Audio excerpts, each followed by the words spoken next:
বিশ্ববিদ্যালয়ের ভর্তি পরীক্ষার প্রশ্নে ফেসিবাদ, জুলাই আন্দোলনের শহীদ Abu Sayed, doctor Mohammad Yunus, operation devil hunt, ফিলিস্তিন ইস্যু নিয়ে প্রশ্ন এসেছে।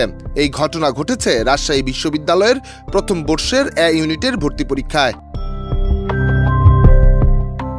রাবির ভর্তি পরীক্ষায় প্রথম শিফটে সাধারণ জ্ঞান অংশে প্রশ্ন করা হয়েছে শহীদ আবু সাঈদকে নিয়ে অঙ্কিত শিল্পকর্ম উন্নত মমশির এর শিল্পীকে, কোন সময়কালকে জেনারেশন জি বা জেন জি ব্যক্তি ধরা হয়। এছাড়া বর্তমান অন্তর্বর্তী সরকার নিয়ে দুটো প্রশ্ন এসেছে, যার একটি বর্তমান অন্তর্বর্তীকালীন সরকার গঠিত হয় কত তারিখে এবং দ্বিতীয়টি বর্তমান অন্তর্বর্তীকালীন সরকার কতটি সংস্কার কমিশন গঠন করেছে। এদিকে দ্বিতীয় শিফটের সাধারণ জ্ঞান অংশে যেসব প্রশ্ন এসেছে তার মধ্যে রয়েছে আবু সাঈদ কোন বিভাগের ছাত্র ছিলেন, অপারেশন ডেভিল হান্ট কবে শুরু হয়েছে, জুলাই স্মৃতি ফাউন্ডেশন গঠিত হয় কবে, জাতিসংঘ ফিলিস্তিনি দিবস পালন করে কবে, ফেসিবাদ শব্দটি কোন ভাষা থেকে এসেছে। এছাড়াও ডক্টর ইউনূসকে নিয়েও একটি প্রশ্ন এসেছে এই শিফটে। প্রশ্নটি হলো ব্যবসা সংক্রান্ত ডক্টর ইউনূসের তত্ত্বের নাম কি।